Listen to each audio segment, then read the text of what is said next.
Hello? How you doing? Everybody hear me? Hi.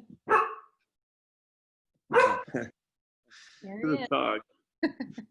Hi, I'm Jesse, and real quick before we get started, we put it on the consultation form. It's on the website, but we've begun recording consultations and training sessions. Just with COVID, it's helped out a lot because everything's verbal instruction now. Lets people know that we know what we're doing and that it works. So, Cool. okay.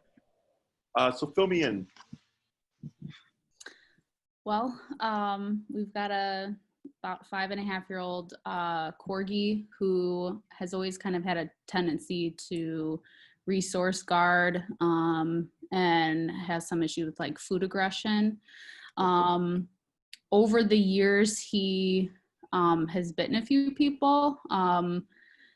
He bit a friend of ours twice, once on the hand, once on the foot. It was pretty severe where it got infected, and she had to go on antibiotics and stuff. And that was, both times that was about like resources in his, like right in front of his bed where we call his spot or his place. And then what made us reach out to you, because now we just kind of keep them away from people when they're over, and we've been okay for about the last 1.5 years managing it that way. He actually bit Austin, I think it was last Sunday, it was actually about 1.5 weeks ago, Thursday. So he bit him as he was walking by that area where he had a bone. Didn't get him, I guess, too bad, but still broke the skin in one spot.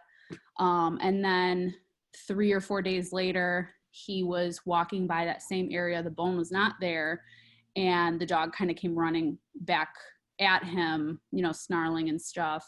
And I think he only didn't get him because he had like long jeans on. He couldn't grasp anything. And so it's just kind of like he's now kind of going after somebody in the house. But around the spot though, the same spot. Almost every time it's been around that area, yes. Okay. The other times where it wasn't around the area, there was definitely an object involved. It was a friend of ours who the first time he thought the dog grabbed a chicken wing and stupidly tried to grab in his mouth to get it. And he got a bite for that.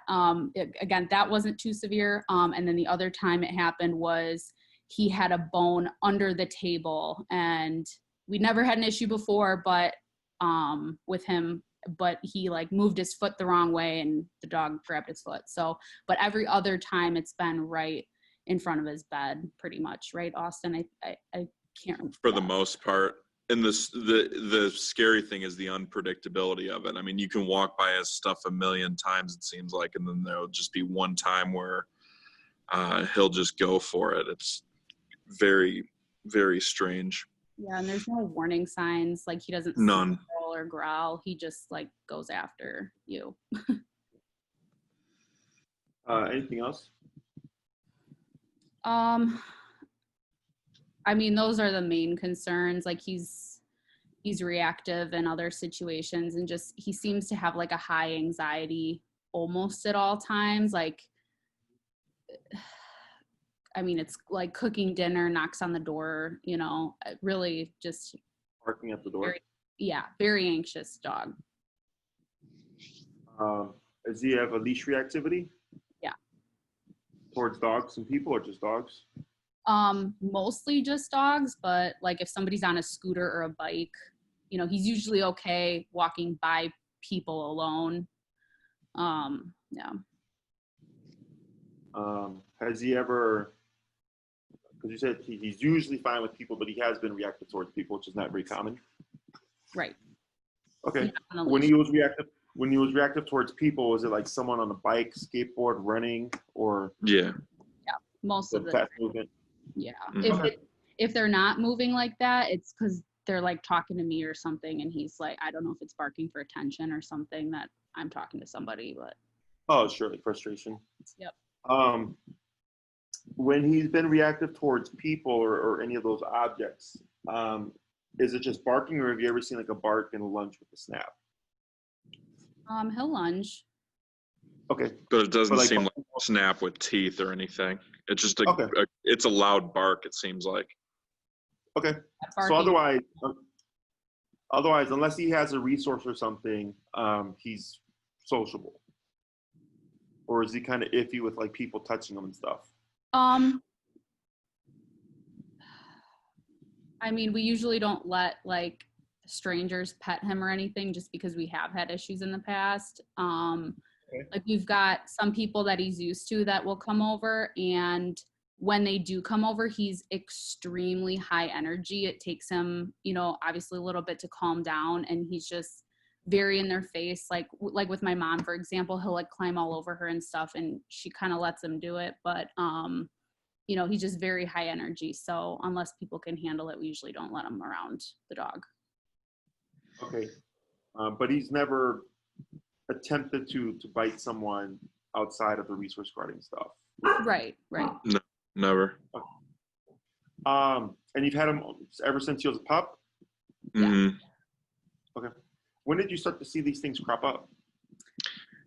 I mean, we could trace it back pretty far. You know, at first we didn't, I guess, realize it, but you know, now looking back, he's kind of had issues for quite a while. Even when he was a puppy, like we had given one of those balls that spits out his food when he pushes it, and you know, he got it stuck one time, and someone went to reach for it, and he didn't bite, but he like definitely growled and snapped in a few of those cases. So I mean, it goes back quite a ways. Okay. Yeah, I mean, resource guarding typically isn't something that a dog, how'd you say, develops over time. It's usually genetic. You know, they just care more about stuff. You know, there's no kind of it's rhyme or reason to it. It's just if your dog is, your dog is. If your dog isn't, they aren't. You know. And then some dogs will resource guard with humans, but not dogs. Some will guard with dogs, but not humans. Some will guard with both. Some won't guard with either. Mm-hmm. You know, so it's kind of just what your dog is type of thing. Anything else about this guy to know about? Nothing really that I have to add, Os. No, I mean, apart from this, he can be incredibly docile once you've got him calmed down. You know, he has this problem, this aggression / anxiety, just hyperactivity thing. But I mean, when he's not in one of those, I don't even know if call it episode, but whatever it is, he can be a pretty docile dog. I mean, the girl that he bit, who's a good friend of ours, I mean, he had slept in the same bed as her multiple times, and you know, she'd hold him and pet him and all that, and no problem. So it's kind of the randomness is the scary part for us. Okay. So when it comes to dogs and dog behavior, people tend to take their dog at kind of like, what's the term, like face value. Like, you know, when they get a puppy and they're like, it's a friendly puppy, and they just think 100% friendly puppy can never do anything wrong, right? Mm-hmm. And dogs don't have right from wrong. Of course, we're talking about in the human context, and that's obviously not the case. Same thing with people. Like if you go out with someone, whether it be a date or a friend or whatever, for the first time, and it's an amazing time, are you really expecting every single time you meet with that person it's going to be an amazing time? Like, the answer is no, right? And it's the same thing for dogs. So in your particular case, this is actually, in my opinion, easy. I know you mentioned that unpredictability about when he's going to resource guard, right? Right. I just assume a dog resource guards. Okay, I don't care if I know the dog or not. I just assume they're a resource guarder, and I will either avoid certain things or do certain things that won't allow the dog to take full advantage. Okay. The reason why it's easy is because it's around a specific context. Okay. A dog that bites whenever you touch it, whenever someone comes in, whenever you're around its kennel, whenever you're around its bone, like whenever you talk too loud, like all these triggers, it's kind of like, oh, like that's a dog that's really on edge, right? But this guy, it's like, we know 99% of the time it's around his spot and with an object. Does that make sense? Yeah. Mm-hmm. So I just assume, you know, because you're going by, is it going to be today? And I go by, it might happen, but I'm just going to do this to be proactive and avoid it or not allow him to do it. Okay. So addressing it is actually fairly simple. I'm going to do quotations here because, Yeah. you know, if your dog happens to be that dog. Right. Everything else that you're telling me about this guy, I'm sorry, what's your dog's name again? Leon. Leon. Everything you're telling me here about Leon is pointing me to overstimulation. Maybe some anxiety. The reactivity towards bikes in humans, in dogs on leash is typically a nervous response.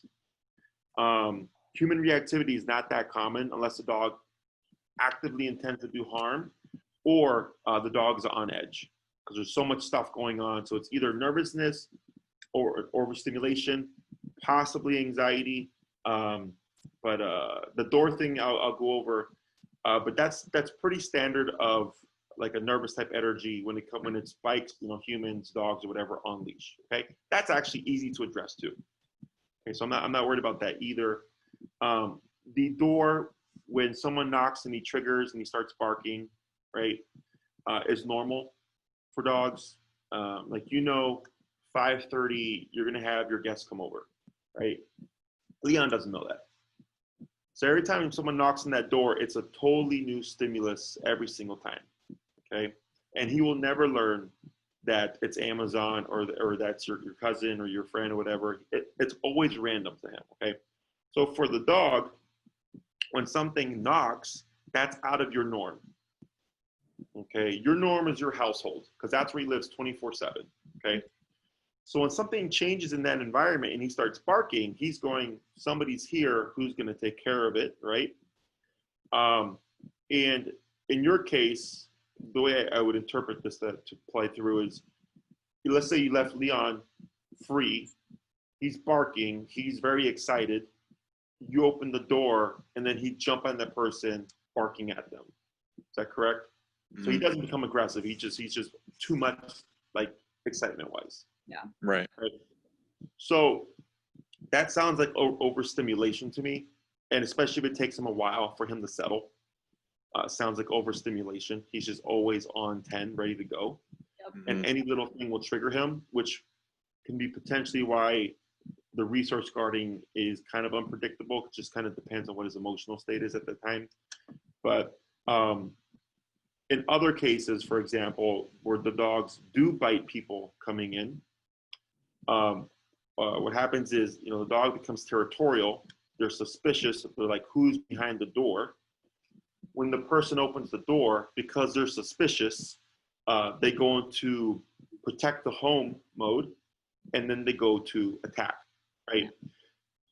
And I've had this happen where the dog will do that to a person it's seen like 20 times. You know, and the owner's like, why is it that the dog has seen this person 20 times, has not trusted them yet?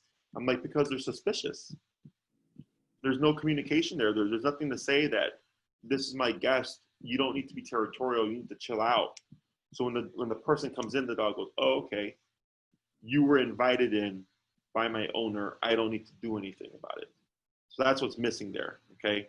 In your case, Leon just goes into party animal mode and doesn't know when to turn off. And again, it falls back on you guys. When you have someone come over, it's like, hey, yeah, we know someone's here, but you need to shut up and relax. When we let our guests in, you're gonna be respectful. We're not gonna jump all over them. Yeah. Okay. So it's a few things kind of that work together. The way I'd approach this, because I know the resource guarding is the big thing, correct? Right. But I'm assuming you'd like to cover all this stuff, if possible. Yeah. Mm-hmm. Okay. This stuff is actually is easier than it looks. Okay, because of the methods that I use and how I approach the training. It's just whether or not you're open-minded to doing the method. Okay. Any questions for me before I go forward? I think so. There's a couple of variables to this too. Just kind of our lifestyle here in the near future. We're looking to increase our house size probably by about double. Okay. And our concern is a move like this with a dog that has this kind of demeanor or attitude kind of thing. What can that kind of create, I guess, is the question. The only thing I could imagine is, are you guys in an apartment now or a condo? A townhouse, a pretty good sized townhouse. Okay, are you moving into a family home? Single family, yeah. Okay. Mm-hmm. Is he barky? Well, if you're in a townhome, I'm assuming you don't have very much traffic. Like you don't have like a hallway or anything with like a neighbor. No. At our own entrance. Single entrance. Okay. I don't see any potential. How do you say? Anything with that that would increase any of his behaviors really, because the resource guarding is centered around primarily his spot. Right. Right, and objects. Okay, so unless he decided to like possess a room and resource guard a room, I don't foresee any issue there. Would you have your own yard? Yeah. Yeah. Okay, you have a yard now in your townhome? No. He strictly walks kind of thing. We take him on, leashed walks. Okay.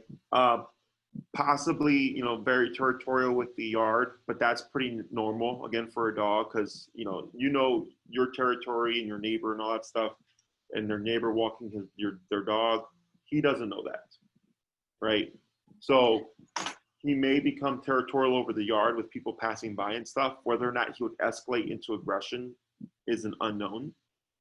But it can be addressed, and there's things that I would do to work around it. Like I'm not a big fan of leaving dogs out unattended. Yeah. Right. I always think if your dog's outside, you're outside with your dog. If we did find that he is more territorial than we'd like over the home, then those times that he's outside, we just want to make sure that we have our training device so that we can control him and either prevent him from escalating or correct him if he should escalate. Okay. I guess. Okay, but I don't. Sorry. I guess my other question is then, I know, as we're starting to get ready to move, we're packing things up. And I think, because that's been about 2 to 3 weeks that we've been starting to just slowly declutter and pack. I guess I'm concerned that as we start moving things and changing the environment, if that's going to potentially cause more stress than, he's already kind of under, and put him more on edge. Stress, I don't think. Okay. He's just a jerk. Yeah. Yeah. Yeah. People, when we talk about aggression and stuff, yes, a dog can become aggressive under stress, right? Much like a person can. If someone corners you and you have no escape and you feel for your life, I would hope you would fight back, and fight with everything you got. Fight to the point where you might have to eliminate that threat for the safety of your own life, right? We're not much different from dogs, okay? They get scared, we get scared. They get nervous, we get nervous. They get aggressive, we can get aggressive, right? The difference is we see past, present, future. We have a language, and we have an imagination, okay? So he's all about the present, okay? And like, let's say you start moving stuff, and I would think what looks like stress of like, hey, what's going on, is really just him being overstimulated. Yes. Okay, just always just like ready to go, right? But even if he was stressed about the move, are you really gonna like not grow? Because your dog, it is what it is, right? I tell people, live your life. We'll figure it out as we go along. Okay. Right. Because everything that you're noting to me is realistic stuff. There's nothing that you're asking or that you're concerned about that I would say is unrealistic. Okay, you have a dog that has resource guarding, which you don't want because you don't want anybody to get hurt. Very understandable. I agree. The door barking, super normal, easy to address. The dog reactivity stuff, I don't need him to like bikes. I don't need him to like people outside or dogs outside. I just need him to behave himself. Yeah. Very simple. Yep. Okay. Questions about any of that stuff? Mm-mm. Okay. So I'm assuming that you guys did research on me before you reached out. That'd be me. Okay. So you know I use e-collars and prong collars and all that stuff. Mm-hmm. Okay. So when we use, these are called aversives in dog training, because aversives are meant to stop or dissuade behaviors. Okay. Have you guys ever touched a hot stove? Many a times. Would you touch it again on purpose? No. No. It dissuaded you from doing that again, right? And then probably the next time you do it by accident, you're like, God damn it, right? You did it again, right? You're upset with yourself. Yeah, because that's an aversive, but it's a inanimate aversive, right? Like the stove didn't do that to you. You just weren't paying attention, and then it happened, right? Right. Me growing up, I was raised old school. I was spanked, the belt, and that's an aversive. So if I talk back to my mom, if I didn't do my homework, if I didn't clean my room, if I did something without permission, spank, spank, spank, spank, spank, right? One aversive for a multitude of behaviors, to either dissuade the behavior or to motivate me to do a behavior like my homework. Okay, so for dogs, it's very much the same. He's giving you a prime example of his aversive, and that's a bite. Okay, so dogs are physical animals; they bite each other. That's how they teach. It's how they learn. It's how they communicate. It's perfectly normal. It's just not acceptable when in the human realm. Okay, so the resource guarding comes from just primal instinct, because like if he loses his antler, like, hey bud, like I can just run to the store and buy you one for $10 and bring it back, right? He doesn't know that. He's just like, this is my antler, and if you try to go for it, I'm going to defend it, and I'm willing to go to the extent to defend it, right? So he's using physicality to, of course, teach these boundaries. And that's why I was asking like about the door and stuff, because then it just lets me know where he's willing to confront things physically or with physicality. Essentially, in my theory of training, we use the same approach back. If the dog can bite me, then I can bite the dog. Okay, but we have to find the human version, because I'm not going to have you get on your knees and bite your dog in the ear. We have to find a human application of giving him physicality. Okay. So that's where prong collars, which are like the spiky looking ones, or the e-collar, which I'll talk about, come into play. Okay. So have you guys worked with the prong collar before, or any kind of training before? Yeah, he had they call it, like, we had taken him to another just like day training thing, and they used a remote collar, which I believe is the e-collar. Yep. And then they used a slip lead, which I believe is like, it almost looks like a drawstring, I think is kind of how I remember it. So they have used those before with him. Okay. What did they remote train him for? Like obedience? Yeah, I mean, it was almost, a lot of obedience. Stay, Okay. recall, sit, place, that kind of down. How long ago was it?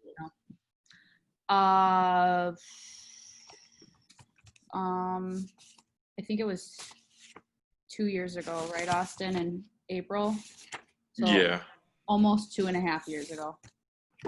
Did you send them to address the resource guarding, or did you send them specifically for like just obedience stuff?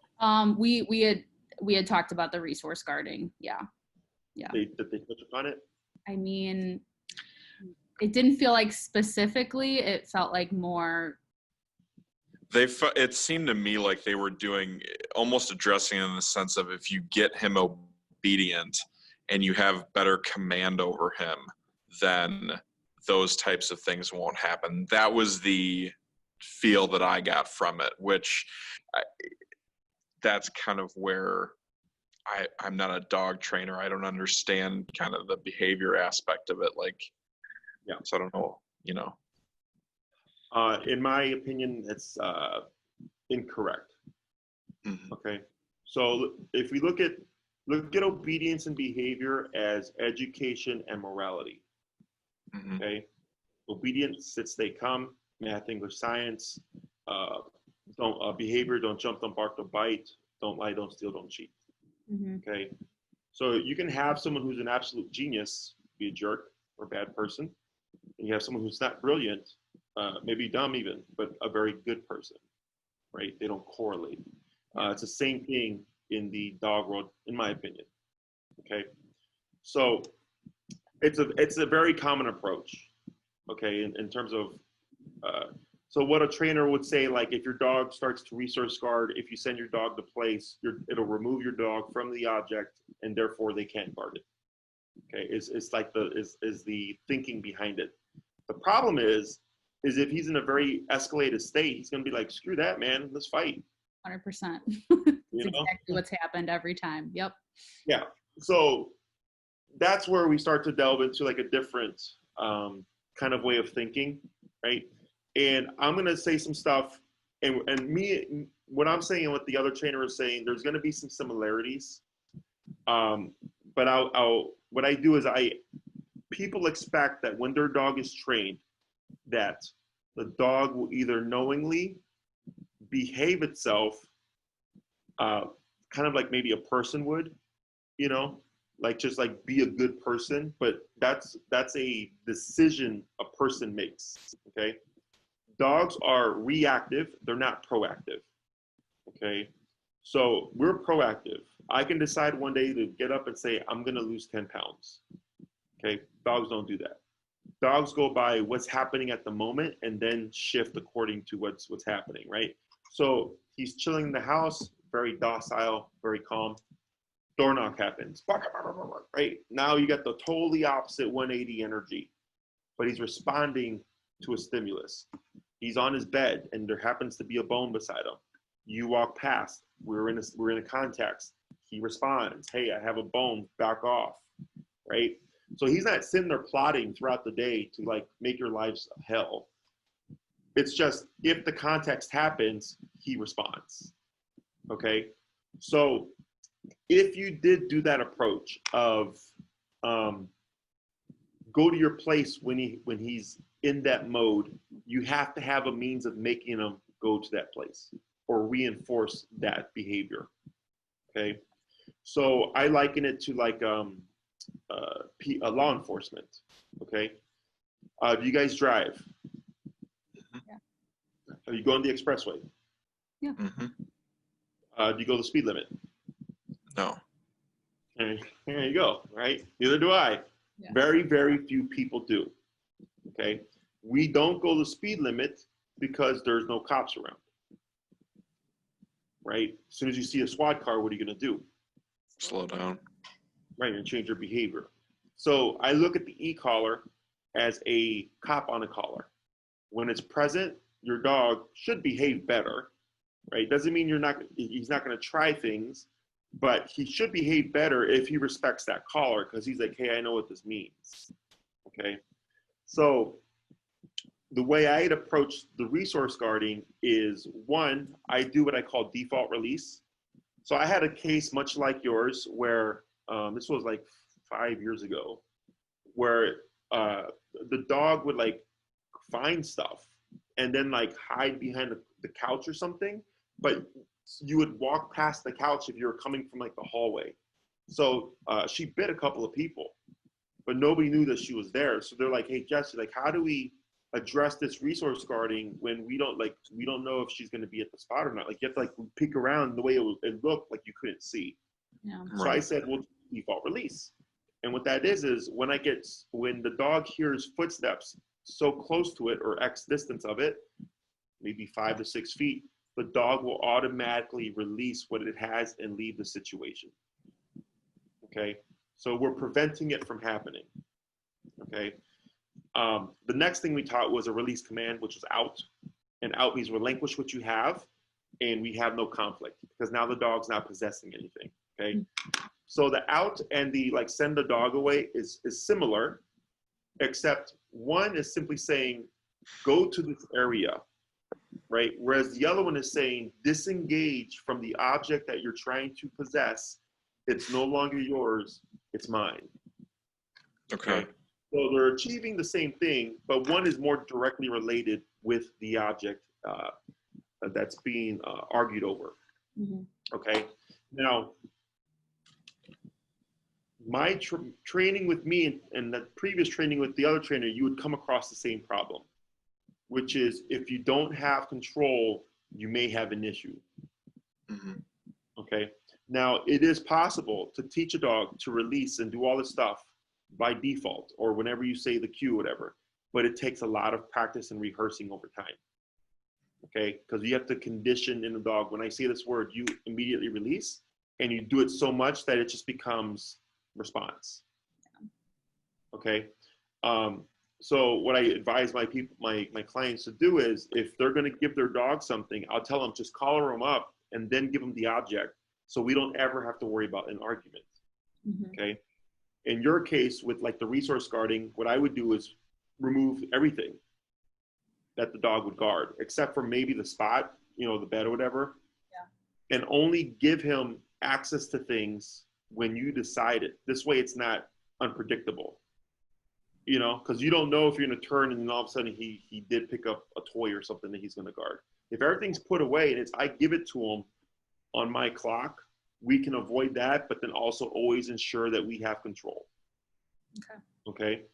And it's not because I'm a crappy trainer or anything, because that's what people think. They're like, oh, like, why do you need this training tool if like you're so good? I'm like, because that's life. If people don't behave, like go the speed limit and take up, you know, are opportunistic when they have the chance, what makes you think that your dog's not going to be opportunistic? Yeah. Okay. It's just the way of life. So, and also you're not dog trainers. Like I'm training you to train your dog, right? You have life, you have your social life, you have your work life, you know, you want to watch Netflix and chill, whatever. You're not going to be spending 3 to 6 hours a day training your dog. So what I do is I teach you guys how to go about it. And then I'll tell you, you do this as you live your life, and it will take time before you may get there. Or worst case scenario is you're just in control of stuff. And then when you decide that your dog can have something, at least you're aware and you'll be a step ahead and we shouldn't see anything. Okay. Does that make sense? Absolutely. Yeah. Any questions about that stuff that I covered? No. I'm good. Do you know what remote they used for e-collar brand? I don't. Did they give it to you? No, they only used it there. What? Yeah. That's a rip. Mm-hmm. Okay, so how much does your Corgi weigh? 35-ish. But he's a fluffy though, so I mean he's got the really long fluffy hair. Yeah. I mean he's like he looks like a border collie. Oh sure, we have a Corgi here today. He's a tricolor. Aww. Is that right? He's a little too. Mm-hmm. he's a little loud yapper. And I actually trained a Corgi. I think early January, February for resource guarding as well. Okay. Yeah. So you have two choices in terms of his collar. So I'm assuming you're comfortable with remote collar training, considering you had him remote trained before. Yeah. Yeah. We're not personally familiar with doing it, but we're okay getting into it. I would teach you. Okay. I will actually teach you, so you don't have to worry about that. And did they follow up with you with any of the obedience stuff, by the way, with your daycare train? Yeah, we had like a, I don't know, like a session at the end of he had like 6 days we sent him, or I dropped him off. They worked with him all day on and off. And then, we had like a session kind of to recap everything he had done. But I mean, it was just kind of, it was more like, go to your place, go do this, sit, stay, that kind of thing. Okay. But then they didn't give you a remote. So it was like, how do you reinforce this stuff? Right. Yeah. They gave us the slip lead, but I think that was it. Okay. So,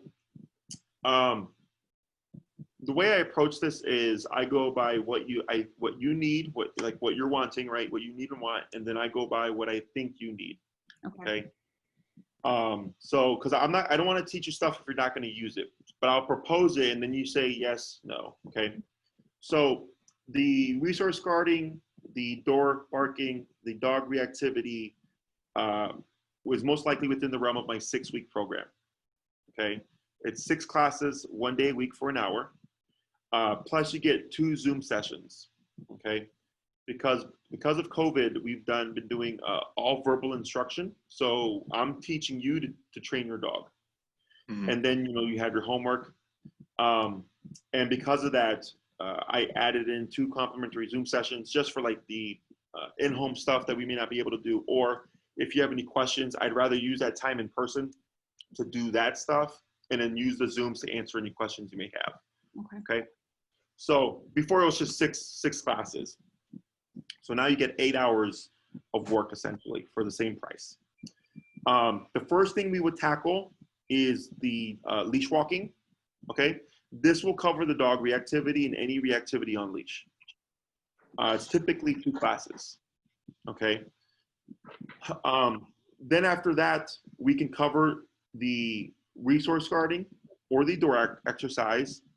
And we most likely do that over a Zoom. Okay. Or, I mean, we could do it in person technically. Like I have a sleeve and stuff that protects me so he can't bite me, whatever. But it's super simple. Once you understand how e-collar works, it's very simple. I can coach you through it. Okay. Now, the thing here might be just when we start to apply remote collar training to objects, you may see Leon lose interest in objects. Okay, because now there's an aversive. Right. Now there's a, hey, I can make you give that up. Okay, because right, he's won all the battles so far. Like he's the one that's bitten and all that stuff, and people have either retreated or holy crap, like with your dog, right? So he's won, so the ego's inflated. So once you start to put discipline on him, that may change. And now he's like, you know what? It's no fun having these bones anymore because you might tell me to give it up, and then I have to give it up. Okay, yeah. It's part of the process. Worst case scenario is that he'll lose interest for a while, and it'll take a time before he will build that interest back. Okay. Okay. But you can't have both. Yeah. You can't have your dog be happy when he takes something, and then not expect him to be a little jerk about it, and then try to put rules around it, right? I don't know how long, if that happens, it will take him to turn around to kind of ease back into like, oh, okay, like, sure, I'll take this bone. I just know that if you say out or drop, it means I need to release it and no conflict. Okay. Yeah. The door exercise, most likely, well, are you guys even going to have guests really?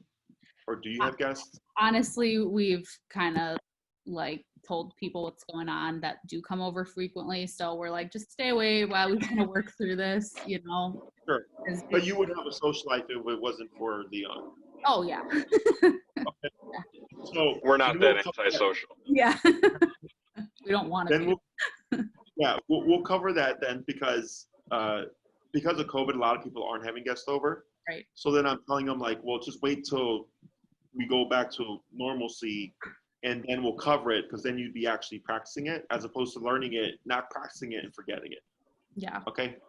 And then we see what we get with that. Okay.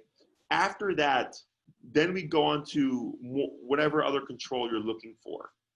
Okay. So you get up to 6 classes in person plus 2 Zoom sessions, but maybe you're struggling with the resource guarding and you need another class via Zoom or whatever, then we will just turn one of those other classes into a Zoom. That's not a problem. Okay. Outside of this stuff, obedience-wise, the only thing that I think you need is heal, which will resolve the reactivity stuff. Okay. Is typically is recall or come when called. Is Leon ever like socialized out where he like plays with dogs, or can he play with dogs, or it's just like he's such a mess that it's like withdrawn? Yeah, very much. Yeah, no, he's had a few like negative interactions with dogs that are off leash, like approaching him and just running him over at the dog park, that kind of thing. So he's them running him over or him running them over? Them running him over because he's so he gets pulled a little bit. Yeah. Sure. So he's not a big fan of dogs. We usually don't socialize him with dogs anymore because of it. Okay. Would you want to? What was that? Would you want, like, if it was like, let's say a friend's dog, would you want to? I mean, we've been okay not doing it, okay. So, I'd be very nervous doing it. Okay, sure. That's just me personally. I mean, if I felt that he was capable of doing it, I absolutely wouldn't have a problem with it. But getting to that point would be very difficult, I feel like. Right. Okay. So, I mean, for me, like, it's if you don't need it, then we don't teach it.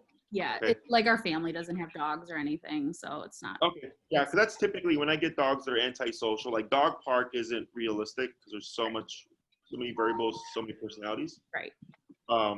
But like, when I get dogs that have dog reactivity, the owner will say like, well, my friend has a dog and it'd be nice if they could become friends. Yeah. I'm like, that's more realistic because you would see that dog again on a regular basis, and it's much more controllable because you know the owner of that dog. Yeah. Would you take him anywhere with you where he'd need to know? Like, I know he's already got training, right? Like he's got the formal obedience. It's just, and they went over it quickly with you, but I think the problem is you don't know how to apply it. Yeah, I mean, like the come when called, we've in a real life situation, we've never really had to use it. He's never like gotten out of the house. He's never pulled the leash out of our hands where he's running. You know what I mean? It's just, it's not really a huge, I mean, we've trained him with like the word come and stuff, and he's always gotten like great rewards, but it's never had to be used in real life. Like, I guess the only time I can compare it is like my mom has a big yard and it's partially fenced in. So we keep him on just a really long line leash, like not the retractable one, but just like a 20-foot lead. And he can kind of run around there. So we never really need it there either. So it's never been like real life application that he's had to do it. Okay. Anything else that you may need him to do or that you would like for him to do? Like, for instance, let's say, as an example, we do the door exercise and all that stuff. We calm him down, but you want like just more static control over him. Yeah. Like, I know he has the place command, but you need to learn like how to apply it, how to correct it, type of stuff, I'm assuming. Yeah, he knows it and he'll do it most of the time. He's getting stubborn with it, so you gotta like really make sure we're following through. But I would say, like, I don't know, maybe the other one, I don't know, Oz, do you have anything that's kind of jumping out at you here? Not really. The thing is, he's a really smart dog and he knows a lot of stuff and what to do. It's just whether we're following through with him to do it or if he listens the first time, kind of thing. Right. So with dogs that are already trained, you have to reinforce. That's why I was talking about the cop on the collar and all that stuff, which is why every trainer that I know that does e-collar, board and trains, or daycare and train sends the owner home with the e-collar or tells them get an e-collar. Mm-hmm. So that's why I'm really surprised at that, because especially after only 6 days. 6 days is not a long time. Right. For a dog to be fully trained over here at my facility, it's 4 weeks, and that's just for obedience stuff. Yeah. And there's still work for the owner to do, because then we have to transfer everything to the owner, make sure they understand it, how to apply it, make sure the dog respects the owner and then applies it to the owner. Mm-hmm. So, what I would do is we'd start with the leash walking couple of classes, the resource guarding, the high anxiety door, and then just play it by ear. Okay.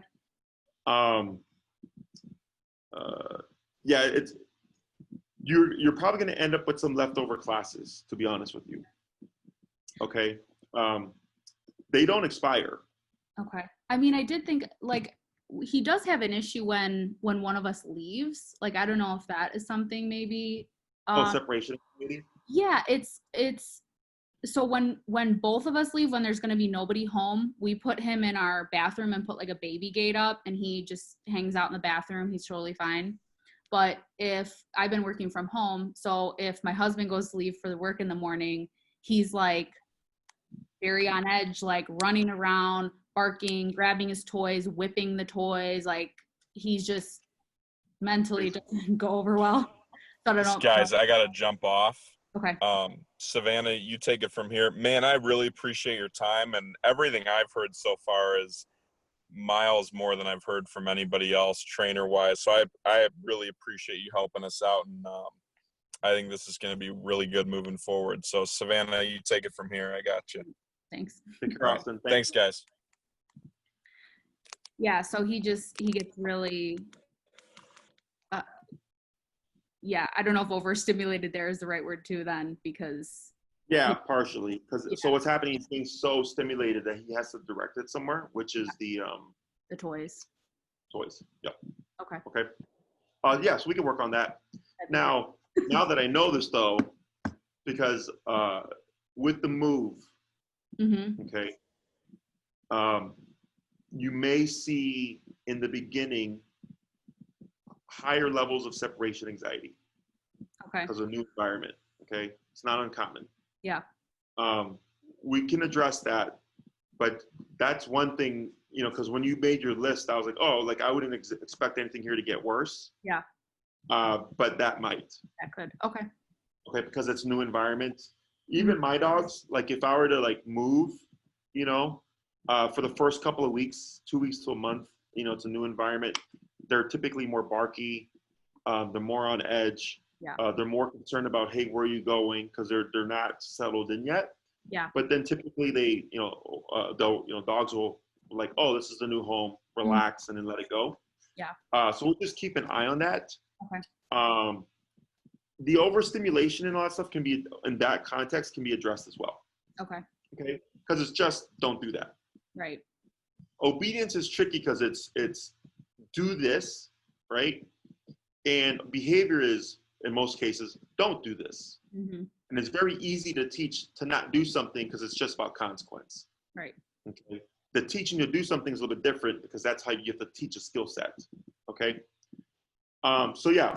So I'm looking at what we have here. This is probably 1, 2, 4, about 5 or so classes. Okay. You know, and you'd have 3 classes left over most likely. And the way I'd approach this is, let's say we cover everything with the move and stuff, and we've only used 5 of 8 classes. Mm-hmm. And you go, Jesse, this is great. This is really what we wanted. Like, we don't really need anything else. Then I would just say, thank you for the opportunity. We'll make a note of your classes. And if you need anything, you just give us a holler. We'll put you on the calendar and see what's going on. Okay. Okay. Because you definitely don't need more if you're not caring so much about the obedience stuff. Right. The heel, you do have to learn that for the dog reactivity, and you have to learn my style of heel. Mm-hmm. Other than that, everything else is really just, we most likely do it over Zoom. The door exercise, I have a lesson that I recorded pre-COVID where I actually went to the person's home because their dog would charge people coming in. Mm-hmm. And I send you that link and I say, watch that video so that you can learn what the exercise is. Yeah. And then we plan a Zoom session. And then if you have someone that can come in like 30 minutes later, Mm-hmm. and then the first 30 minutes, I kind of tie up any loose ends you may have with the video. Any questions, I look at the setup. This is what we're going to do. And then your friend knocks, and then we practice, and then we do a couple of times. And then I say, every time a guest comes over, you want to be ready, do this. Yeah. This is your exercise. And that's a forever thing. Okay. Okay. Because remember, he's never going to learn one day that the person knocking on the door is a friend of yours or something. Right. Right. It's always going to be a surprise. Mm-hmm. Okay. The resource guarding, do remember, what we want to control resources. If we give him anything, we collar him up prior, if you ever have guests come over and you're worried about that, just collar him up. Okay. So that you have a means of control. Mm-hmm. So there's no right or wrong answer when I do this dog behavior stuff. I go, what's going to work for the owner and the dog? Yeah. For their specific context. Some people do great progress and end up not needing the e-collar, but it's super, super rare, like maybe 2 to 3 people, a year out of like 100 or more clients. Yeah. Most clients are like, I like having the e-collar because it makes me feel good. It makes me feel like I have control and I don't have to worry about anything. That's perfectly fine too. Yeah. It's not like you're constantly using it. It's just like, again, the presence of it puts them in a different state. And he goes like, all right, like, I know not to mess around because there's consequence. Yeah. In regards to cost, you have two choices for the collar. One runs about $237 with tax. Okay. The other runs about $287 with tax. So it's a $50 difference, okay? One is meant for 35-pound dogs and under. The other is meant for 70-pound dogs and under, okay? The difference is the more expensive one has higher output. So you get more from less power. Okay. Okay.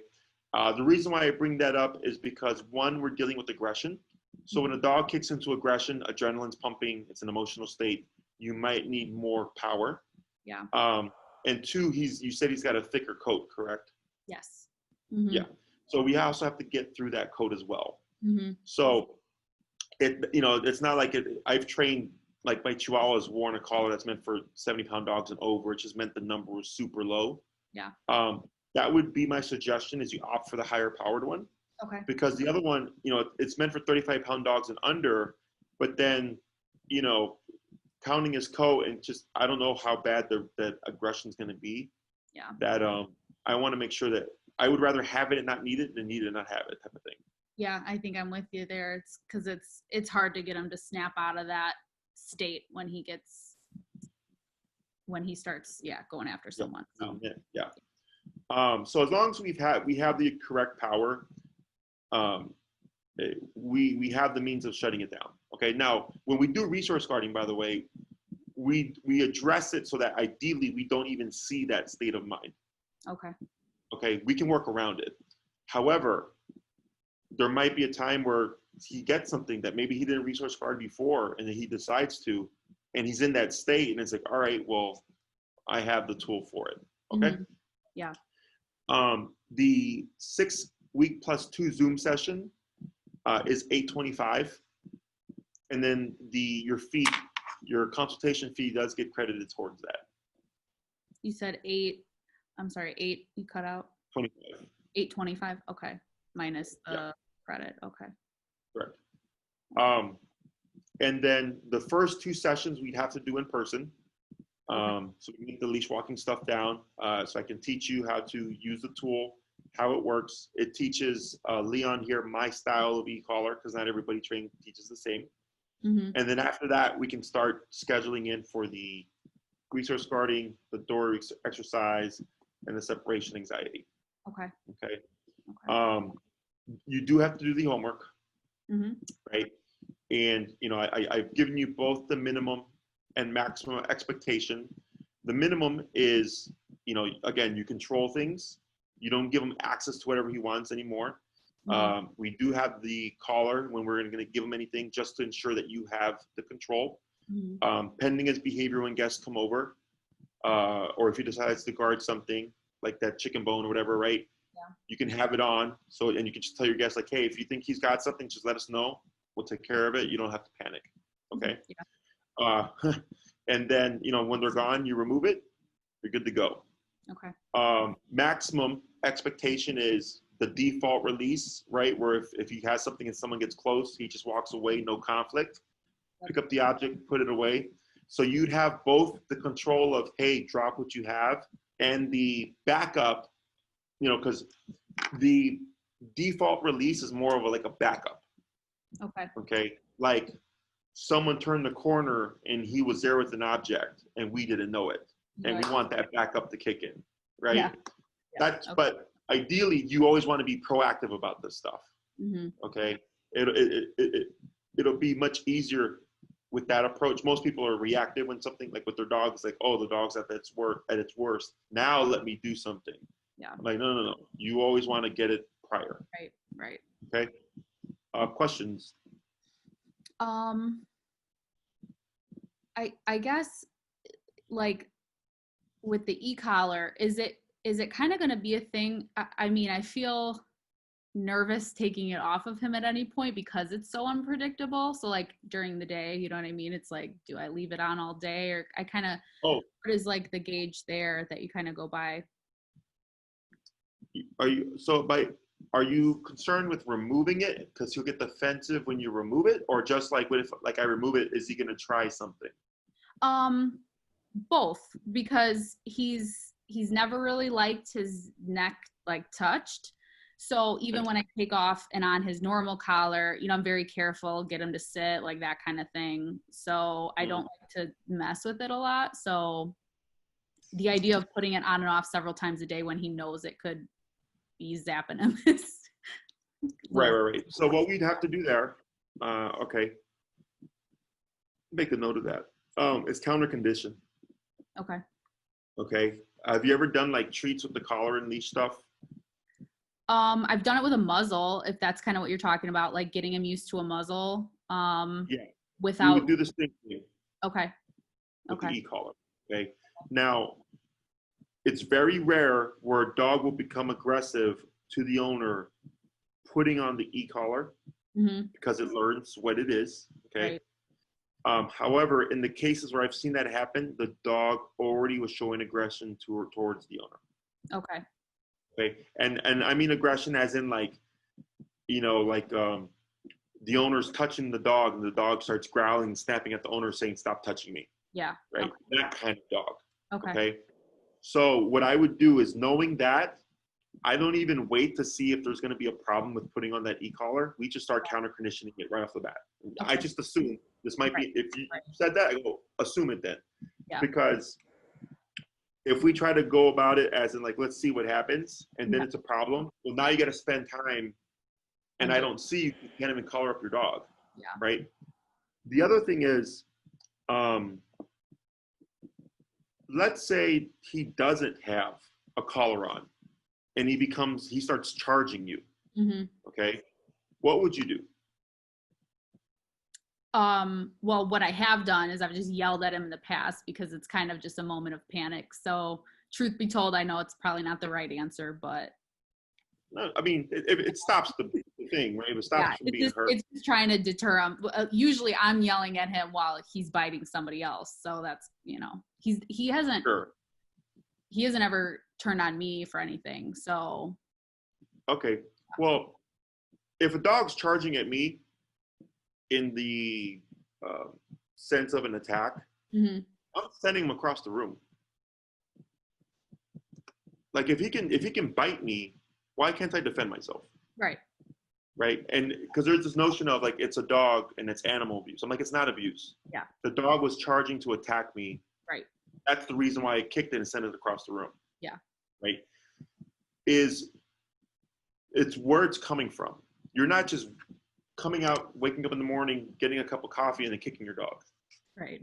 Right. You're like, there's an active, you know, the dog is trying to attack you and people say, no, you're making the dog worse. No, that's not the case. Yeah. The reason why he keeps doing it is because no one's done it back to him. Right. Okay. I have a dog that comes to my boarding facility and all that stuff, who was returned several times from foster homes because of his aggression.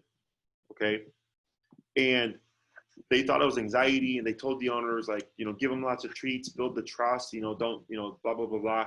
And the dog kept attacking the husband. Yeah.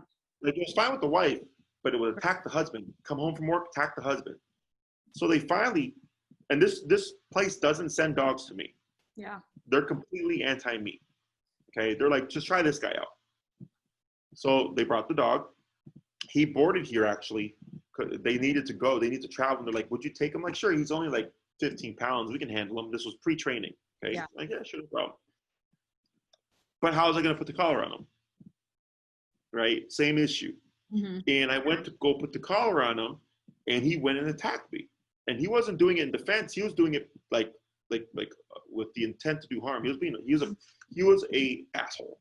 Yeah. Okay. So I have a sleeve that protects me, and I kept pushing him with the sleeve. He kept attacking. 10 minutes later, I go, okay.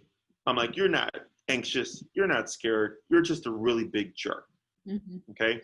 So I throw the sleeve down. I go to put the collar on him. He charges to attack me. One quick kick to the chest. He jumps back, keeps attacking me. Right. Several more. He yips, runs away to the end of the pen. I go, leash, collar him up. Now we do training. Because I gave him a taste of his own medicine. Yeah. Okay. But I gave plenty of opportunity to say, like, are you going to give this up? Right. And this is a little 15-pound Shih Tzu. Mm-hmm. Okay. So once he learned that wasn't going to go uncorrected, he stopped. Yeah. And they adopted him. Yeah. Okay. Because now they had a means of stopping the behavior, right? Now the way that I operate is to avoid those contexts, because one, you're not me, right? And then people tend to get emotional. So I try to make this as non-emotional, simple as possible. Mm-hmm. But you do have to think, if he's actively attacking someone, what if there's a lawsuit? Yeah. Like, there's bigger things that can come from that, right? Or the infection, right? Yep. So we're not going into this seeking out these fights, right? So we will counter condition to make sure that we can prevent that from happening. But at the same time, we're going to have conversations about if that happened to Austin again, what happened those 2 times. Like, I'd have a talk with Austin, and I'm like, you have to now it's a scuffle. Who's going to win that scuffle? Mm-hmm. Right. Yeah. So, any questions about that stuff? No, I mean, it makes sense. And, we've done a lot of reading and stuff on this, and it's like every time he bites you and successfully gets you away from what he wants, he's technically winning. So, yeah. Oh, yeah. But it's easy to turn around once you start talking his language, because right now he's won everything, right? Mm-hmm. But once he starts losing, then it's a totally different ballgame. Yeah. Okay. Any color makes it easy. Yeah. So I think actually now with all this other stuff, we have a good chunk of things to work on. Okay. So I'll talk to Maria. She'll reiterate everything I said, send you a training form. Okay. You would schedule through her. Okay. You be working with me. Mm-hmm. And then let's just play it by ear, really. Okay. Sounds good. Okay. All awesome, right. Savannah. Thanks. If you need anything else, let us know. Okay. Sounds great. Have a good night. Thank you.